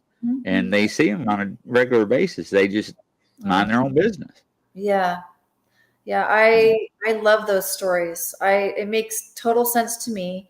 And sometimes when I tell my experiences, there's times where I'm like, is this a Sasquatch, or is it possibly an ancient native spirit letting me know it's there? Because I've had experiences with what I call the helping spirits of the world. And, so sometimes in my experiences, it's like, that's a human ancient person letting me know it's there. So And that's possibly true. And everybody always asks me, Grizzly, where's the best information to go when I go to a different state to find out about information about Bigfoot? And I always tell them, go to the local Indian tribe. yes, It's the best place to go. yeah, you want to be as gentle to, and be as like, learn how to be respectful to them, like what to do and what not to do, what to say, what not to say, what to bring as an offering, these little things. I've done my best to learn that stuff, and bring some tobacco, or sweetgrass, or whatever. Like when I was in Montana, I could not believe how much sweetgrass I was finding just growing everywhere. And I was like, at that time, I was listening to a couple different medicine people's stories, like on audiobooks. And I was blown away that at that moment I was happening to be where it was the time of the year when it was growing. And so, I actually was able to meet up with an elder when I was in Montana. And I brought him some tobacco. And I happened to like drive through a reservation, and I went in and I asked the guy at the counter, is what is the best, is it okay to just get like regular, loose tobacco from a store? Is that okay? And he's like, yeah, that's totally fine. I'm like, okay, well, this is what I'm going to do. Is this okay? Do you think if this is, will he like this? Oh yeah, that's great. So I really, in listening to one of the medicine people teaching about, if you want to go to a powwow, if you want to learn how to do this, like really do these things, and this is how it works. And, if you're going to, be an observer, try to, do the things that you're trying to be as respectful as you can. So I try to do that, when I'm out there in the woods, and I speak out loud to the space. I acknowledge the space. I say, thank you for letting me be here, and I say it because in that moment, I like, all of a sudden I'm feeling like this feeling of, wow, there's something special about here, and acknowledging it. And then I feel this feeling of appreciation come up inside me, and then expressing it. And then my vibration is at a high level, which is going to, I'm going to be able to interact with other things, or other people, or other spirits, or have experiences that match that frequency, so. Yeah, and you're right. And they actually do. And one of the things, that you're lucky that you saw the nursery and see how they are taught. Yeah. Because the average person that could walk through the woods would not even see or recognize the signs that you have known now and seen. And there's a lot more to be seen out in the woods. I know. And that's the thing. And you're not the only one. And this is where people like us come into play, is when we talk to people like you, is when you come forward, we want everybody else to know that you're not alone. Mm-hmm. You're not crazy. Right. You deleted the video. Now you wish you didn't, because well, I thought it was Shazam. No, it's okay. We all have that. What do you call it? You do something and you're like, oh, I shouldn't have done that. I can't think of the term for it, but you know what I'm talking about. I don't have that. I'm okay. Yeah, but I thought it was. Yeah. I thought it was neat that I'm the more that this is going on, even more and more, like present time currently, I'm being led to the right documentary, so then I can hear that guy say that thing, or that matches my experience. There was, in that documentary, Sasquatch Speaks, there's a man that was describing the rocks coming from way high in the trees, pinging off the trees. I think he used that, those exact words, pinging off the trees, like bing bong, like as they're ricocheting off the trees and hitting the ground. I wasn't scared. Like, I know that when I'm having an experience where they're doing something to let me know that they're there, I feel honored. I feel blown away. You know how, like, when people like receive an award or something like that, and they tell that they're genuinely like was not expecting it, and they're just like being humble and just wow. And like, that's how I feel every time. I'm like, this is amazing. Oh, and there's another thing, another new thing that I'm experiencing is, in my hearing people talking about some of the things that they do, the wood knocks. Okay. And so, Yes. I mean, I feel like that there are times where they must be doing something that with some sort of, I don't know, log hitting something that would make a noise. But like, I was also kind of thinking like, I think that there's something else going on. That was my very first thought. Like, I don't know if it's actually like wood knocks. I wonder if it's something else that's making that sound. And then you hear people say, oh, it's like they can make that sound with their mouth. So, okay. This friend of mine, he sent me a little audio of what he was calling wood knocks.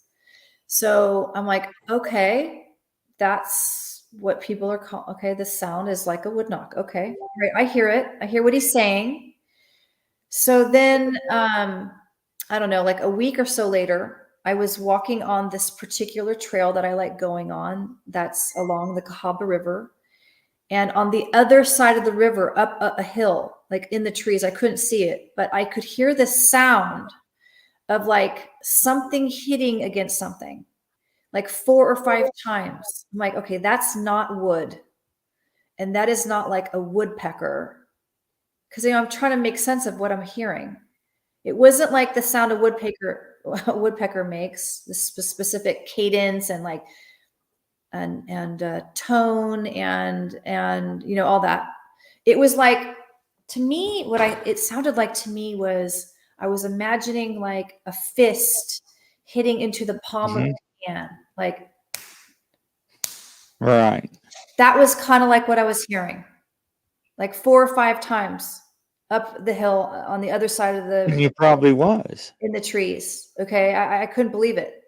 So then I went back out another time and I was like, I'm going to do like document. I'm going to just walk and point my phone around and tell some of the experiences I'm having and see if I can pick up on anything. Like if maybe something will happen or if I'll hear something later or whatever, or maybe someone else will notice something and point it out to me.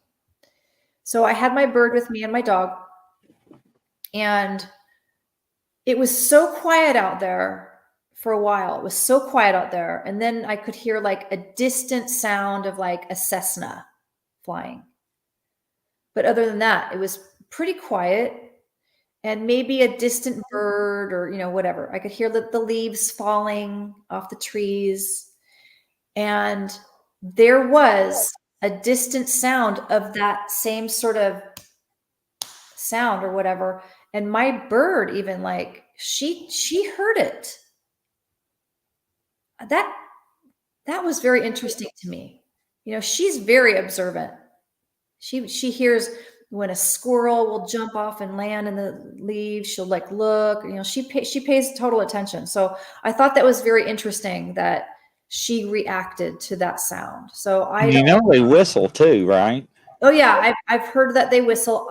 And I had an experience in, I think it was 2017 or 2018. I was in the Upper Peninsula, very close to Lake Michigan, and I was invited there because the owner of the house, said that he felt that I would have experiences there, and we were talking about like spirits. that's what we were talking about. That area is like very known that the ancient people lived there in this area. And there was a book he sent me about it, but I wanted to go there first and not have any pre-knowledge of anything. I like doing that so that I'm not thinking about what might happen or not. So we get there. It's like a 3-hour drive. Now it's at night. We're driving through the trees. It's totally dark out. We pull up, and it's so dark that I don't know where I am. I don't know if I'm in a neighborhood.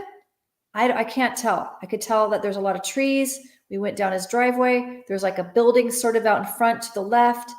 And so he gets out and he says, I'm going to go turn on the power. And so he disappears into the dark. I didn't know where he went. And so I'm standing there and I hear a lady's voice, like 30 feet in front of me, coming from the darkness. Like she said like a sentence. No. I don't know what she said. And then right after that, like behind the car, I think it was a man. He did like a whistle tune twice. And then like he was moving his body like from here to here to here to, like it was like, something like that. And I was like, what the heck? I thought it was the guy that I was with. And I'm like, wow, he's pretty excited. So I go back behind the car. There's no one there. And he is nowhere. There was no one there. It was like just empty space. I'm like, wow. So ancient native people saying, hey, inviting me, welcoming me, welcome to this area, or the Sasquatch people. Again, like I feel connected to both, and I feel there's correlations in it. And isn't that neat though? It really is. And you're very lucky and spiritual to have experiences like that. I feel very fortunate. It's so fun. It's very rare. A lot of people like you don't have experiences like that. And if they don't want you around in their area, you will know. Yeah.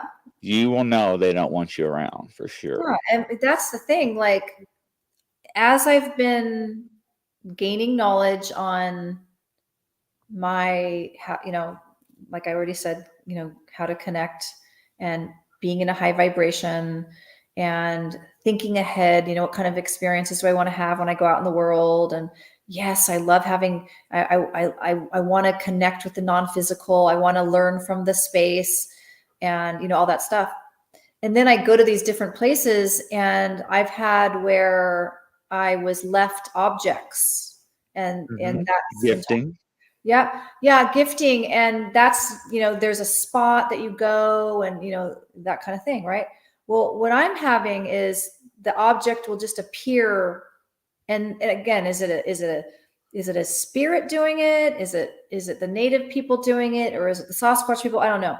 But I went to an area in upstate New York, in a town. It's called, I always say it wrong, but it's called like Casalegna or something like that. And it's near Lilydale. It's about 20 minutes from Lilydale, New York. And it's very spiritual up there. And I got to stay on this land in this house that was one of those geodome houses. And he has classes that, mediums come from all over the world. He has seances there. He has where there's physical mediums that can produce objects instead of just not just channeling, but then they're kind of channeling from the non-physical to the physical objects. And then the Sundance Festival is on his land, and all this stuff. I did not know that when I went there. So I woke up in the morning to go outside to go say hi to the kitty. I wanted to go say hi to the cat. And I walk out, I'm walking towards the cat, and then he must have come out like right behind me, and he said, good morning. And then I turned around and we started talking, and then I got distracted.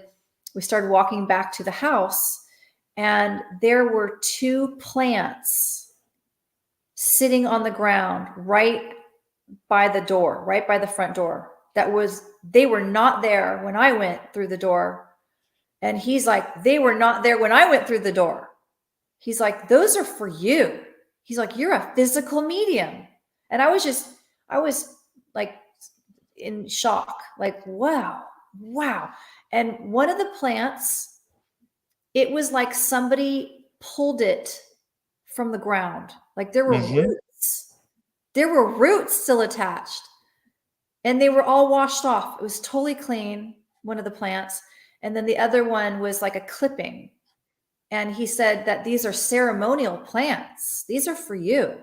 I just felt so touched and blown away. Like I was in my process of all this. And I'm really big into not taking something that's not mine when I'm out in the forest and stuff like that. Like, Right. And I know, like, I'm not going to take stuff off of people's land. I'm just really like, that's not mine, like, and so I'm very careful about that kind of thing. Like, I have to know for sure. Like, to me, I actually got to talk to him like a couple weeks ago to talk to him more about this experience. I go, maybe those were for you. I mean, I don't like, this is like, I was telling him what I was thinking. I'm like maybe they were for you. I don't know. So I left them there because I didn't want to just, maybe they were just showing me or seeing, I don't know. I'm still like trying to figure it all out, but. Oh, you will. You'll figure it out. And I got a story for you. Okay. Let's hear it. The guy I interviewed not too long ago, he was actually deer hunting, and he was up in a deer stand, and when the sun come up, he fell asleep, and the Sasquatch shook the hell out of his tree stand, and he about had a heart attack. He didn't know what to do or anything. So it left, and he ran down and got down, and he took off and left, and he came back the next morning and his intentions was take down the tree stand. And he's like, you know what? I want to stay and see if I can get me one. 'Cause he's a big hunter, and he was there for probably about a half hour, and there was a doe probably, I don't know, 40 yards, 45 yards out, and he was bow hunting. Okay. And he took a shot, and he was missed. Shot right over the back. And he was like, daggone it, I missed. And he said it really out loud. I'm so sad. In the woods, And so the next morning he goes down. The path he goes down to, this is what he finds. Hold on. A deer. With a broken neck. Okay. It's hard to see, but okay. Yep. I can see that there's something there, but I mean, I can see its legs and like whatever, but. It's hard for me to hold the phone. I got the shakes. That's okay. Okay, I gotcha. I see it. Okay. Yep.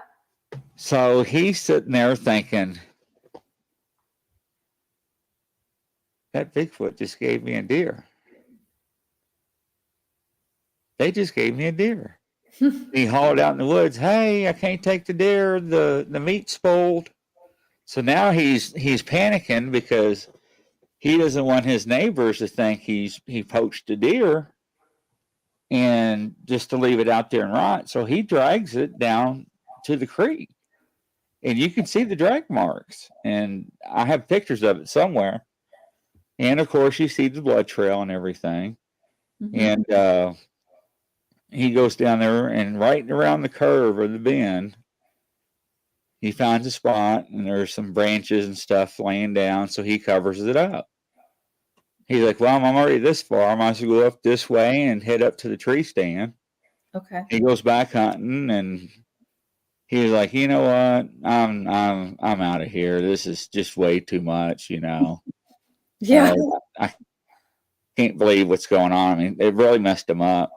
So he goes down there, and he wasn't up in the tree stand 15 minutes. And instead of going back the way he usually goes, he went back the way he came down.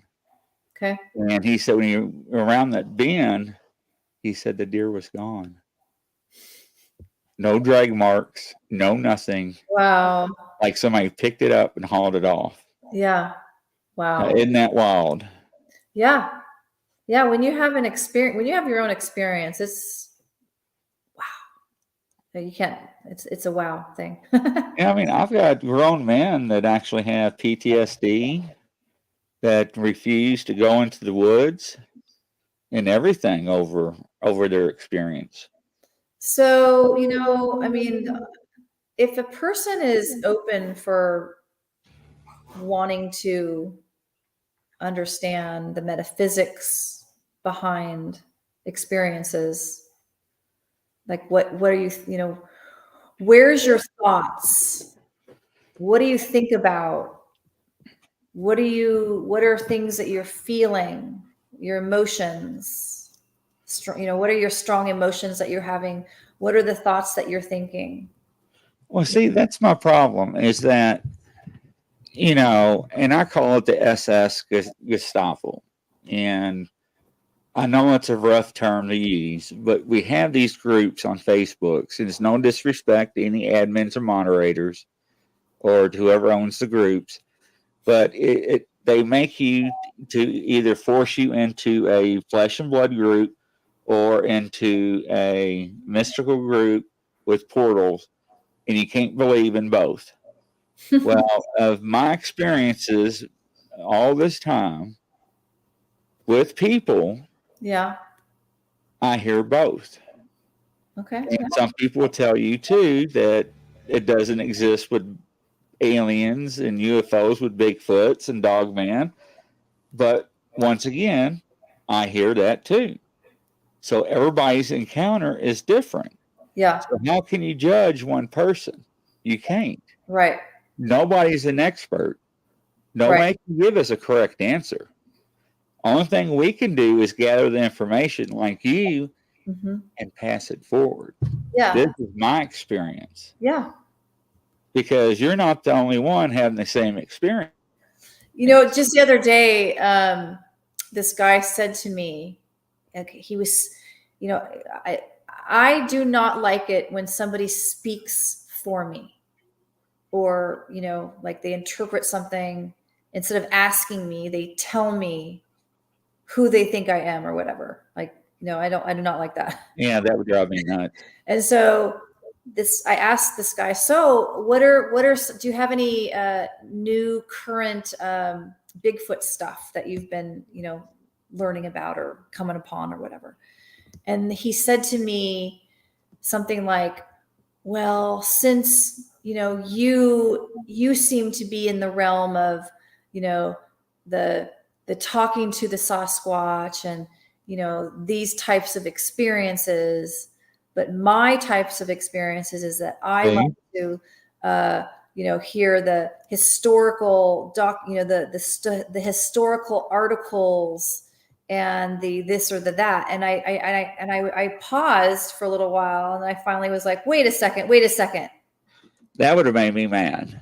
I go, I became pretty animated about it. Yeah, I would too. Because I want him to understand. I want that person or people to know that I'm a diverse person, and I have different interests in this subject. And you're open-minded. So, I mean, I feel that I love listening to like the different documentaries and like Dave Pilates, his articles. I'm both. I don't think they're apes. I mean, I don't think that there's like, I never thought that. I've never in my evolution of this. I think that I just, because maybe from my earlier experiences, I don't know, but I immediately was like in the realm of these are special beings, that there's no other way, because and I feel like the people who are finding footprints, that's their teaching for them. Every hunter I've ever interviewed or spoken to that had them in the crosshairs and drew the scope up to the face, said they could not shoot because it looked like a human face, like an Indian. Wow.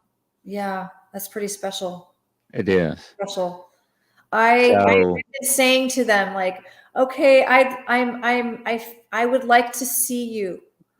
I would like to see you more. You know, I'm preparing myself, you know. But it's been an approach for me, and that was the approach for them. Like, look, I'm a person standing in front of you. Oh, absolutely. And like your experience, just seeing that torso coming across the trail, you know, how can anybody explain that? I mean, you can't. Well, I can't explain it. It was a partially materialized Sasquatch. That's what I'm saying.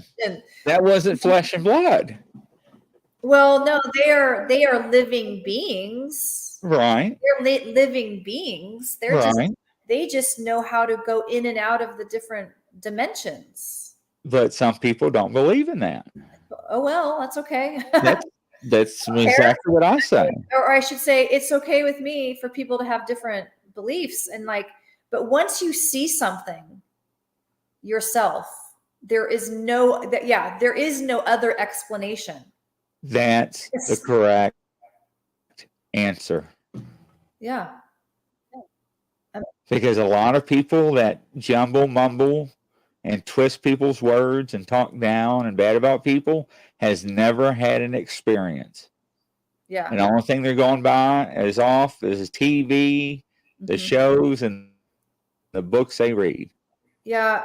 You know, in my years, I don't want to bring, I'm just going to say that there's people out there that they want to try to manipulate and brainwash and like, whatever. I don't care. Like, I mean, you know, in this evolution of the paranormal, this word paranormal, I mean, my YouTube channel is called Exploring the Paranormal with Tricia Brown. I took on that word too, just because it's a word that means out of the ordinary, beyond the norm, you know? And so I've since I was like 2 years old, I've been able to see like into the astral realm, you know, like I've been able to see glimpses of the other dimension. Okay. Like objects and things, and then they dissipate and then they go, and then I can't see them anymore. But it started when I was that young. And so I didn't need this proving thing, that's something that started somewhere. And so the people that have these experiences, you don't need to prove it to them. They already know, right? So it's not like, and then the people who don't believe, why do you feel the need to prove it to them? Who cares? Who cares if they don't? That's right. And like, just because they don't believe it, it doesn't mean it's not true. That is correct. That's why nobody's an expert. So it's still there. I mean, it's like before there were telescopes, there were still distant planets. Yep. You just didn't see them. Before there were microscopes, there's still particles. So, you know, some people can see things beyond the 5 physical senses, or a lot of us out here. You know, my tribe, I mean, I can get along with lots of people. I like getting along with people. I much rather get along. Oh, absolutely. I can tell you got a wonderful big heart. Aw. I mean, yeah. I'm feisty. I am. I will speak my mind and stuff. But yes, well, sometimes we have to. I do, and I'm looking forward to seeing more about like this realization of like, oh my God, my chart here with my color and sound therapy that I do that corresponds to the awe sound. Isn't that wild? Of the heart.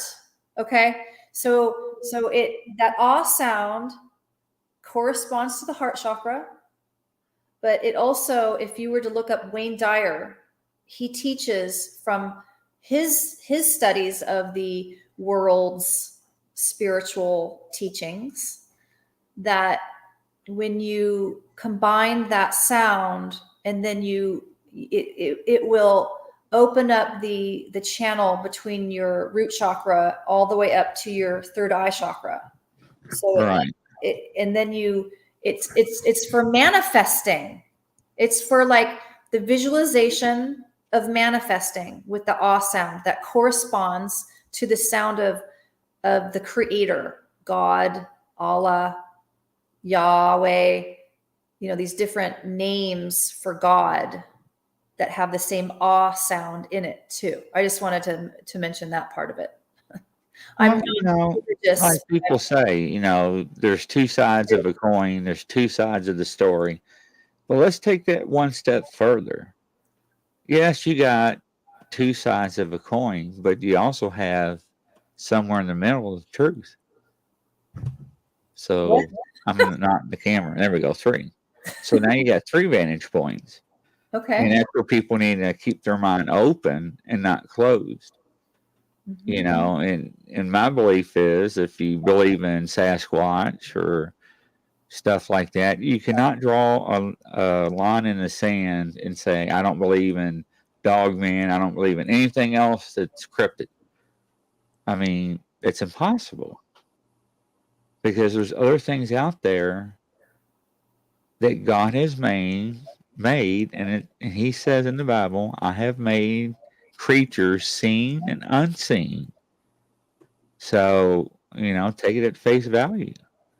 Okay. And your experiences have been very blessed. Yeah. Yes. I'm doing things to make sure of that too. Okay. So if there's anyone out there that would like to have, better experiences or learn how to have, these experiences, I'll teach you. I don't mind. If you want to learn about my color and sound therapy, I do it distance. I've combined distance healing with color and sound therapy. So, okay. So the shape shifting thing too, that's something I wanted to mention also. Mm-hmm. I really kind of feel like there was some unique experiences that I've had that are combining experiences. I've had more than that. I've had 3 so far that I could think of. The rocks being thrown and the drumming. Okay, that's one where there's multiple interesting things going on. Then the earlier one where I saw the beaver, otter, and then the deer, and then the rocks. So I think it's possible that there was some shape shifting going on right there, coming up, as close to me as they could with blending into just being animals. Native Americans believe in it. Oh, skinwalkers. Yeah, but not skinwalkers. I'm not talking about skinwalkers. This is shapeshifters. Shape shifting, but it's nothing negative. It's not. You're talking the positive side. Oh yeah, this is just the fact that they can make themselves be other shapes, other animals and stuff like that. Okay. And I'm just remembering another experience that I had recently is with a bird and there was a bird following me as I was walking in the forest and I could hear it. It was red, but it wasn't a cardinal. It was a different type of bird. It was a smaller bird, but it was a red color.